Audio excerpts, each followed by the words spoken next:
Up, everybody? I hope all is well. All right, so first things first, this is the trade for the mock draft of the New England Patriots under Gerard Mayo. The new organization has started. So let's talk about it, guys. Dive in right away. First things first, the first trade I'm making is I'm calling Arizona up. And I'm saying, Arizona, talk to me. What will you give me to get this number 3 spot? Well, first things first, they're going to give us the 4th and the 27th pick just to move up so they can take Marvin Harrison Jr. That being said, we're going to mess around and go ahead and just rebuild that offensive line straight up. Yes, I'm keeping Zappe at quarterback. I'm taking Joe Alt at left tackle. Put him in left tackle or right tackle. Doesn't matter. He's going to be tackling something on that offensive line. Next up, at pick 27, I really don't want to talk too much about Joe Alt because I know you guys know about him. But at pick 27, I believe that this guy has enough tape to get him into the first round. That's my boy Trey Franklin out of the University of Oregon. He is the #1 receiver. He was the guy. He was electrifying. And when I tell you straight up, guys, watching him play is like, and I hate to say it because he really showed up in the USC game, Colorado game, Oregon State game. Just every game he showed up, just about. Every game he showed up. I still think about it. Every game he showed up. But what I say, when it's like watching him play, it's like seeing a player know how to utilize and leverage every position and every piece of the field in his radius. He's a receiver that can run routes, also knows how to break away, and goodness gracious, can yak yards after catch. This guy knows how to do it. So, like, immediately, you just boosted your offense with these two players right here. With Joe Alt, immediate starter.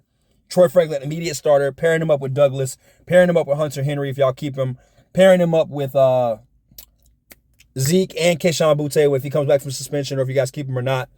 But putting him there is amazing. Next up, Braylon Trice out of the University of Washington, edge rusher. Dude is nice, about 6'3", 6'4", with cleats on. I always say that because I never know the true measurements until the combine comes. Then we'll get deeper into that. But pretty much for now, man, Trice is nice. He kind of fell off a little bit, with the Latus and, of course, the Gabriel Murphys and stuff like that. He kind of fell back. He's no Dallas Turner. He's no Chop. He's no Jared Verse. But he is nice because he has this thing where he knows how to get better and better as the game goes along. He's not going to win his matchups. That's his weakness, I say. His weakness is the fact that he doesn't really win right away in the beginning of the game, unless obviously the opponent is not that amazing. Obviously, in the Boise State game, he eliminated the left tackle. He didn't even exist. But as the game goes along, like in the University of Texas game, that dude got better and better and better. And that's one thing I like about tape is it's not about the whole entire highlight. It's like the timing, the down, everything. When you need him, he goes and gets it done. Third down, time to get off the field, that's what he can do. So it's even better putting him with Matt Judon and also Josh. That depth, we talked about that in the other video. Just more depth right here, more depth. Also, again, another guy we talked about, I'm not going to too much talk about, is the left tackle out of Yale, Kyle Run. And once again, he does an African name. I really need to learn how to pronounce it. Amajuda J. All right, I'm going to tell you right now, that was bad. But this guy, like I said, he's a project player, can move around, get stuff done. He really knows, what's the best way to say this? He's a very intelligent offensive lineman. He knows how to get in between the cracks. And like I said, his best part of his game is more so run blocking, not pass protection, but I believe that the Patriots run the ball a lot more than what most people give them credit for. So that's even a better thing about them, is the fact that he knows how to put his foot in the ground and push forward, lean that big body on over them, just take care of business. And on top of that too, do not get caught trying to do a swim move, because he will throw you, boy. He'll throw you, you know what, out the way. So you got to be careful with that. Next up is Mason Smith out of the University of LSU. Because of his injury, I think this is what pushes him back, and I think this is what gives the Patriots an ultimate steal, is the fact that you now have a true nose tackle. This guy is 6'6", 300 plus. He is a walking refrigerator. And it's like, he's so big. He just plugs the hole. He knows how to stop the run. Like, he's going to take a double team in the NFL. 9 out of 10. Now, it's grown man strength and child strength. He got that grown man strength. If you watch this tape, This dude he's got a strong fast arm. And his awareness skills is amazing. You see that a lot in the Kentucky game. You see it a lot not so much in the Auburn game. Alabama game, yes. But really, he has a very strong grip hold, definitely on that. That's something that I like about Mason Smith a lot, is this dude really knows how to get it's like he's 6'6", but he's got really good low sense of gravity and moving the center out of the way, the guard, all that. So it's like instantly, if you guys line up 5-on-5, it's over with. It's over with, man. You line up 4-on-5, you got to take 2 over there for him because he's going to give the center a lot of problems.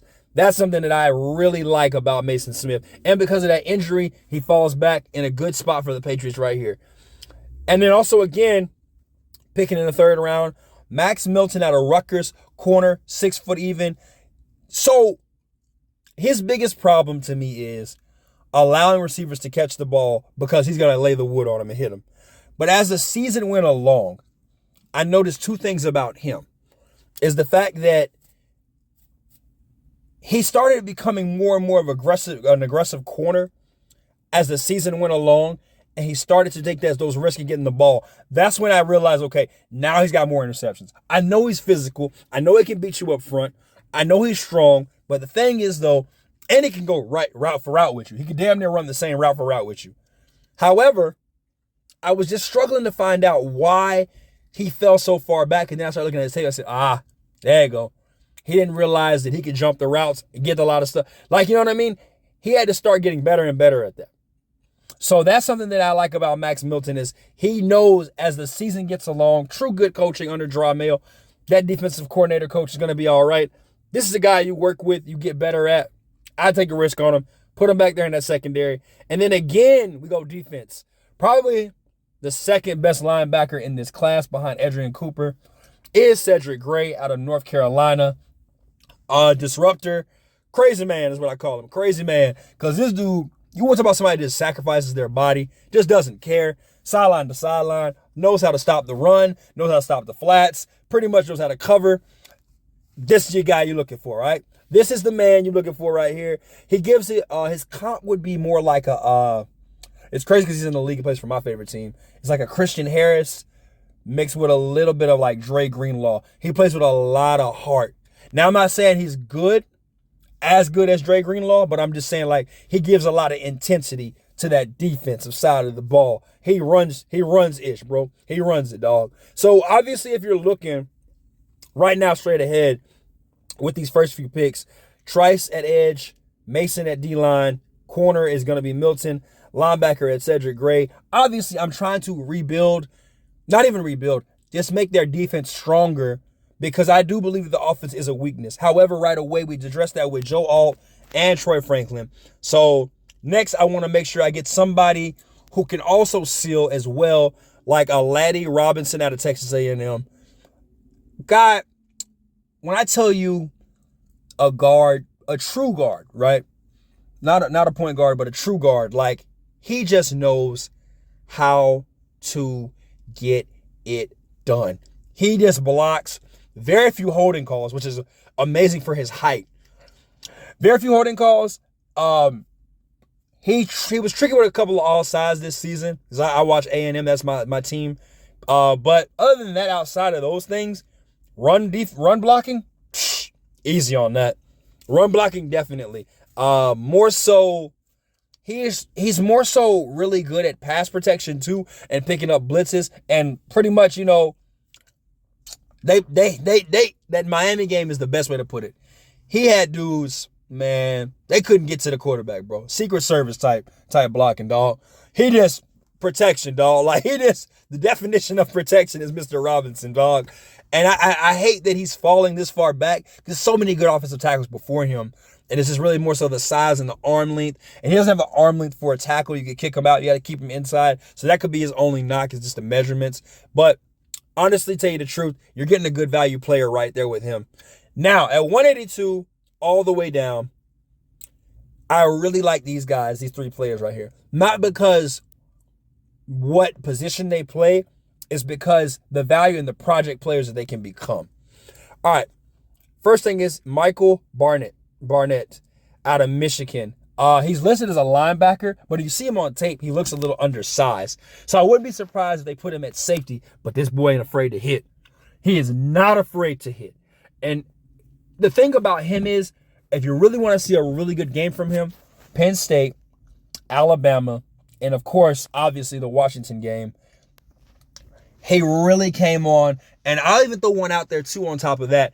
Ohio State game, he really was relevant. And he stopped Trayvon Henderson a lot in his tracks. So, X's and O's of Michael is the fact that he's a bit older player. So I get it, right? You don't want to take too much of a risk. He's like 24, 25 almost. So you're taking a bit of a chance on him. Don't have much time with him. But I will say this. COVID year kind of slept him off a little bit here and there. Take a chance.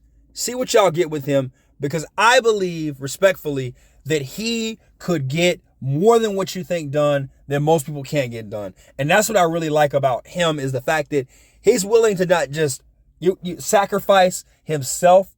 He understands the idea of X's and O's. He's played a lot of football. You know what I mean? And he's played it football very safe. Very, very safe. So that's something that I do like about him is a lot. It's just the fact that he knows how to plug the run game. Covering the flats, speed is there. Like I said, once again, as a project player, the speed is there. I just need to see more of it. That's not really what his design thing was in Michigan. Obviously, they were very physical up front. So, that front seven was just designed to pretty much just mess up your timing of your entire offense. And that's really what he was good at. So I don't see him coming in as a starter right away, but I do see him as a very effective, good third down, second down guy coming in for the second and long, third and long type packages on defense. I could see him coming in doing that right away to help the Patriots out, especially, they get a good sack on the first play. All right, defensive personnel, come on, switch, change it up. With that being said, it's still on the defensive side of the ball again at pick 222, Gabe Hall, who I think will not be here in the 7th round, but man. So, obviously, you guys know about Mason Smith, good defensive tackle. Jerzon Newton, defensive tackle, who's going to be gone in the draft. Trayvon Sweat, another good defensive tackle. All I'm going to say is this. If you ever watch Michael Phelps go swimming, Gabe Hall is the definition of the same thing in football pads. This dude has an amazing swim move. It's like the excuse me how you doing in the line when it's crowded. It's the you know what I'm saying? Like he just got that. He got them hands, man. He got them hands, man. The problem is he ain't got no feet, dog. He ain't got no feet, man. So the thing about him was when I watched him on tape against at Baylor, it's like he knows how to stop the run. He knows how to, get to the quarterback. He knows how to get to the scrambling quarterbacks a lot, too. He's very good at that. I just hate the fact that his feet planting is so bad, he gets caught up in the blocks. And then I think once the game knows that the double team is coming, that's when he gets trapped up. But other than that, one-on-one, if you're lining up 5-on-5, one-on-one, and I seen this at the Senior Bowl, this dude was smacking folks around, bro. He was just smacking. I said, these hands is amazing. This boy should be a boxer. You know what I mean? So I like Gabe Hall there. And last but not least is Joshua Cephas again. I talked about him a lot in the last video. I really like Joshua Cephas because for the simple fact that he's just a 6'2 receiver that can really move and very fast, knows how to be a number one, get a lot of production out of him. Pairing him up with Douglas, Hunter Henry, Kayshon Boutte, and now Troy Franklin. I just really like that. And then on top of that, the Patriots just need skill players, man. They need skill players bad, fam. Like, they really got to go out and get guys that can get stuff and get on the board right away. So these are things that I'm looking at for the Patriots. Let me know if you guys agree or disagree. And also, if you made it this far, thank you for watching. Hey, make sure you comment and subscribe. I'm only 4 away from 1,000. So please help me get to that K before the NFL draft. And we can talk about it. Hey, yo, peace. Thank y'all.